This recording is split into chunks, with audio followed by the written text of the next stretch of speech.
आज कुर्बानी की रात है और हर साल किसी ना किसी को यहाँ आज की रात अपनी कुर्बानी देनी पड़ती है, वरना हा हा हा हा हा हा हा आज यहाँ अमर की कुर्बानी होने वाली है। बस कुछ ही मिनट का समय बाकी है। शायद इसे अंदर भेजा जा रहा है। वो इस बात से बिल्कुल अनजान है।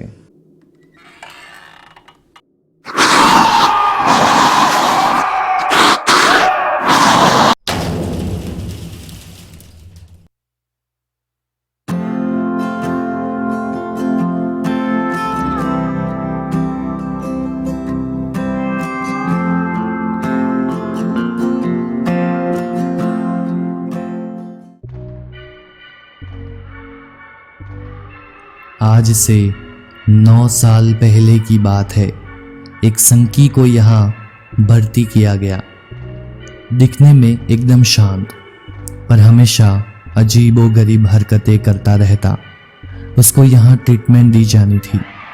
पता चला कि इसने 4 लोगों का खून किया था, पर वो हमेशा यह कहता कि उसने किसी को नहीं मारा। कुछ दिन तक तो सब ठीक रहा, पर अचानक से एक रात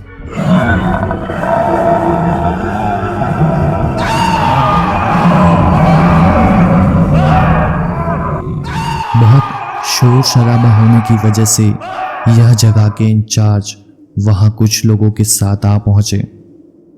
उन्होंने देखा इसने अपने आप को पूरा चीर फाड़ के रखा था और पूरे शरीर से खून बह रहा था और शरीर पे कई घाव भी थे। सब लोगों ने उसे पकड़ा और उसे इंजेक्शन देके शांत किया गया। वह कमरे में एक अजीब सी शांति थी। धीरे धीरे सब नॉर्मल होता जा रहा था। सब लोग उसे वहां सुला के बाहर निकल गए। वह जगह का इंचार्ज और बाकी सब लोग अपनी अपनी जगह वापस लौट रहे थे।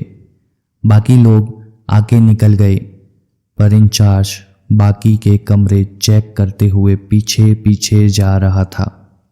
तभी उसे एक आवाज सुनाई दी।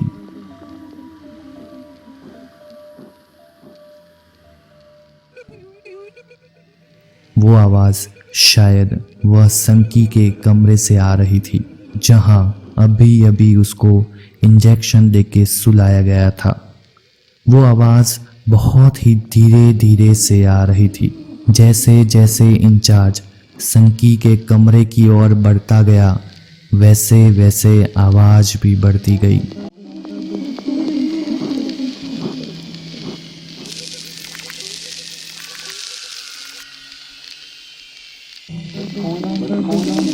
इंचार्ज संकी के कमरे में झांक के अंदर की ओर देखने की कोशिश कर रहा था, पर अंदर तो अंधेरा था। अंदर कुछ भी नजर नहीं आ रहा था। कमरे के बाहर लगी स्विच को इंचार्ज ने ऑन करनी चाहिए, ताकि कमरे के अंदर रोशनी हो और इंचार्ज को अंदर क्या आवाज़ आ रही है वो दिखाई दे। पर बार बार स्विच ऑन करने पर अंदर रोशनी नहीं हो रही थी। उसके बाद उसने अंदर जाने के बारे में सोचा और चाबी निकालकर दरवाज़ा धीरे से खोला।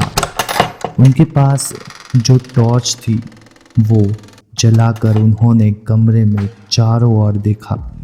वो संकी कहीं नहीं दिख रहा था। उन्होंने दीवारों पे अजीबोगरीब लिखावट दिखी। इंचार्ज को कुछ समझ में नहीं आ रहा था। उन्होंने सोचा ज़रूर कुछ गड़बड़ है। आखिर 6 फीट का इंसान अचानक से 10 बाय 10 के छोटे से कमरे में से कैसे गायब हो सकता है। उन्होंने दूसरे लोगों की मदद लेने की सोची और बाहर की ओर जाने ही वाले थे कि अचानक से वह कमरे का दरवाजा बंद हो गया और इंचार्ज को किसी ने जोर से धक्का मारा और नीचे गिरा दिया। इंचार्ज ने जोर से आवाज लगाई तो कुछ लोग दौड़ते दौड़ते वहां पहुंचे। वह लोगों ने दरवाजे पे लगी छोटी सी कांच की खिड़की से अंदर देखा तो कोई अजीबो गरीब सा बुढ़ा सा दिखने वाला राक्षस इंचार्ज की लाश को फाड़ के खा रहा था। बाकी लोग यह देख के दंग रह गए और उन्होंने दरवाज़ा खोलना चाहा, पर वो राक्षस बोला,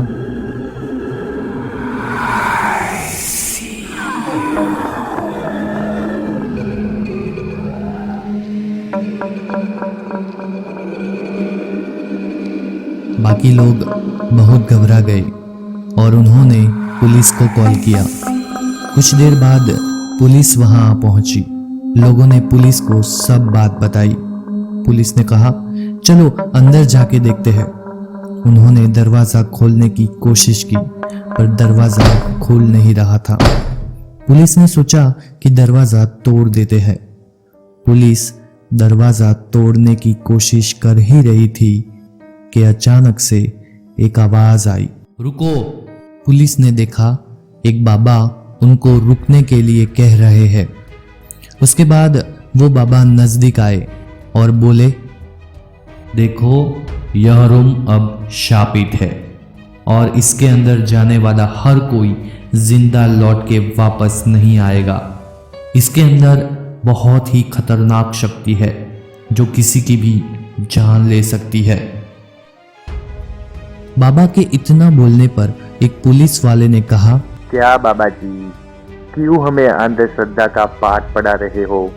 आज के समय में ये सब नहीं होता। इतना बोलने के बाद वो पुलिस वाला दरवाजा खोलने लगा।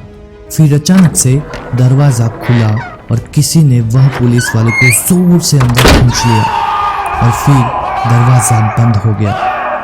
बाकी सब लोग ने अंदर झांक के देखा तो वह राक्षस उसे निचोड़ के खाने लगा था।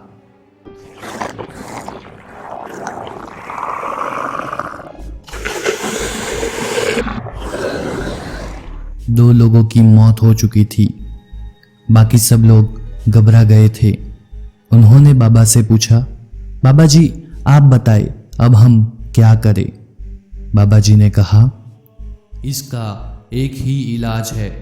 इसको रोज 2 वक्त कमरे के दरवाजे में बने छोटी सी जगह से खाना देना होगा और हर साल अमावस की रात किसी ना किसी को अपनी कुर्बानी देनी होगी। अगर ये बाहर आ जाएगा तो सबको खत्म कर देगा। ये एक शापित शक्ति है जिसे हराना नामुमकिन है। बाबा की यह बात सुन के सबकी आंखें फटी की फटी रह गई। सब लोग बहुत घबरा गए। उसके बाद बाबा ने कमरे के बाहर एक रेखा खींची और कहा, वो इसके बाहर नहीं आएगा, पर उसे खाना नहीं मिला तो उसकी ताकत बढ़ जाएगी। फिर यह रेखा भी कुछ काम की नहीं रहेगी और इसे रोकना नामुमकिन हो जाएगा। उस रात के बाद वहाँ कभी कोई नहीं जाता था। सिर्फ सुबह 11 बजे और शाम 6 बजे उसके कमरे में खाना सिरका दिया जाता था और हर साल किसी न किसी को अमावस की रात कुर्बानी देनी पड़ती। वह कमरे से अजीबोगरीब आवाज आती रहती। रात को 6 बजे एक बार खाना देने के बाद वापस वहां जाने की किसी की भी हिम्मत नहीं होती। यह हादसा होने के ठीक 1 साल बाद जब अमावस की रात आई तो सब लोग घबरा गए थे। वो सोच रहे थे कि किसी न किसी को तो बलि देनी ही होगी, वरना सबकी जान को खतरा हो सकता है। सब लोग डरे हुए थे। यह खबर मीडिया वालों से और बाकी लोगों से छुपाई गई थी ताकि लोगों में इसका खौफ ना रहे। अगर किसी को मालूम पड़ जाता तो लोगों में इसका खौफ बैठ जाता और फिर उसको कुर्बानी देने के लिए कोई नहीं मिलता। कुर्बानी के ठीक अगले दिन एक बुजुर्ग को बलि चढ़ाने के लिए तैयार किया गया। वह बात से बिल्कुल अनजान था कि वो मरने वाला है। दरअसल यह जगह के लोगों ने पुलिस के साथ मिलके कानून के दायरे में रह के जो कैदी बूढ़े हो चुके हैं उनकी बलि देने का फैसला किया था। वह कैदियों को यह बताया जाता था कि तुम एक रात यह कमरे में गुजार लो तो तुम्हें हम आज़ाद कर देंगे और तुम्हारी सजा भी माफ हो जाएगी। यह बात सुन के कई कैदी तैयार हो गए थे, पर उनमें से सिर्फ यह बुजुर्ग को चुना गया। आज रात को बुजुर्ग की कुर्बानी देनी थी। अपनी मौत से अनजान बुजुर्ग कैदी मन ही मन में खुश था। वो यह बात से अनजान था कि कल का सूरज उसके लिए नहीं निकलने वाला। उसके लिए वह अमावस का दिन आज़ादी का दिन था, पर उससे क्या मालूम था कि यह आज़ादी उसे ज़िंदगी से मिलने वाली थी। पूरा दिन उसे पहनने को अच्छे कपड़े दिए गए और अच्छा खाना दिया गया। शाम को 6 बजने वाले थे। हल्का सा अंधेरा हो चुका था। शाम 5 बजे ही उसे यहाँ लाया गया। यह जगह पे कई पागल अलग अलग कमरे में बंद थे। उन्हें बाहर निकलने की इजाज़त नहीं थी। अगर वो बाहर निकल जाते तो चिल्ला उठते और वह बुजुर्ग को पता चल जाता। यह जगह पे ठीक 5 बजे अचानक से 2 रिसर्चर आ पहुँचे। उन्होंने कहा, यह कमरे में हम जाएंगे। हम शराब वगैरह में नहीं मानते। हम यह जानना चाहते हैं कि वह दरवाजे के पीछे आखिर है क्या। पुलिस ने उन्हें अंदर जाने से साफ साफ मना कर दिया। उसके बाद उन्होंने कोर्ट का ऑर्डर दिखाया और उन्होंने यह फॉर्म पे साइन भी कर दी कि अगर यह कमरे में जाके हमें कुछ हो गया तो उसके जिम्मेवार सिर्फ हम दोनों ही होंगे।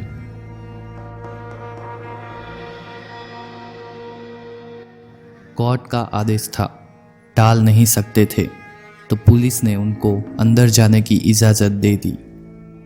5:55 पे उन्हें कमरे के बाहर तक लाया गया और उन्हें सेफ्टी के लिए टॉर्च दी गई ताकि अंधेरे कमरे में सब साफ साफ दिखाई दे।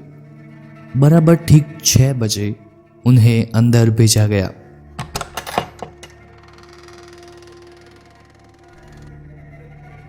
बहुत अंधेरा था और हवा में अजीब सी शांति थी। उन्होंने टॉर्च जला के कमरे के चारों ओर देखा। अंदर कुछ नहीं था। हल्की सी बदबू महक रही थी। दीवारों पे अजीबोगरीब लिखावट और कुछ चित्र बने हुए थे। 1 साल से बंद पड़ी यह कमरे में धूल मिट्टी थी। कमरे की अच्छी तरह से तलाशी करते हुए उनकी नज़र एक कोने में पड़ी जो कुछ हड्डियों और खोपड़ियों से भरा था।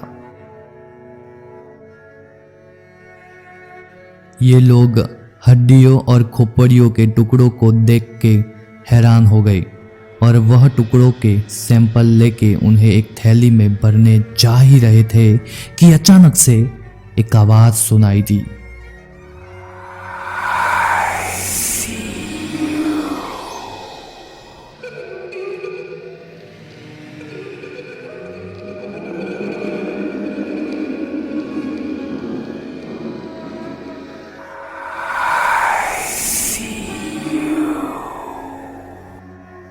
यह आवाज़ कहाँ से आ रही थी कुछ समझ में नहीं आ रहा था। वह दोनों रिसर्चर्स चारों ओर लाइट डालने लगे पर उन्हें कहीं कुछ नहीं दिखाई दे रहा था। उसके बाद अंधेरे में बढ़ते कदमों की आहट सुनाई दी। ऐसा लगता था कि कोई पास आ रहा है।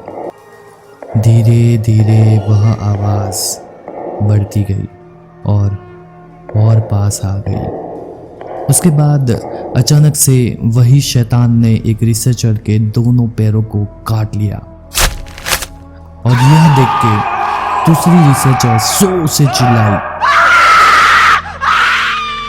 और बाहर जाने के लिए दरवाज़ा खोलने लगी, पर कोई फायदा नहीं था। वो अचानक से पीछे खिंचाई और फिर उसका सर धड़ से अलग हो गया। अंदर जाने के कई घंटों तक दोनों की चिल्लाने की आवाज़ आती रही, पर वहां जाने की किसी में भी हिम्मत नहीं थी। शायद वो बूढ़ा कैदी लकी था तो बच गया। अब हर साल किसी ना किसी को वहां कुर्बानी देनी पड़ती है। एक बार कुछ लोग बाबा जी को बुला के पूछे भी थे कि अगर इंसान की जगह कोई जानवर को भेजे तो, लेकिन बाबा जी ने कहा वो सिर्फ इंसानी खून का प्यासा है। अगर साल में एक बार उसने किसी इंसान को नहीं खाया तो कभी भी बाहर आ सकता है, फिर आप हम कुछ नहीं कर सकेंगे।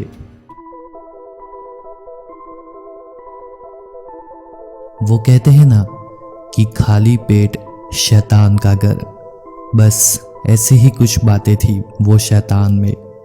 9 साल से वो शैतान इंसानों को खाता आया है। आज भी यह कमरे से आवाजें आती है। ऐसा लग रहा है मानो जैसे मरे हुए लोगों की आत्मा को भी वो खा रहा हो। आज तक कोई पता नहीं लगा पाया कि आखिर वो चीज़ क्या है। जो भी है वो मेरे ही एक पार्ट में बसी है। अगर कभी भी कोई अजीब सा दिखने वाला इंसान आपके पास खाना मांगे तो कुछ ना कुछ दे दीजिएगा, वरना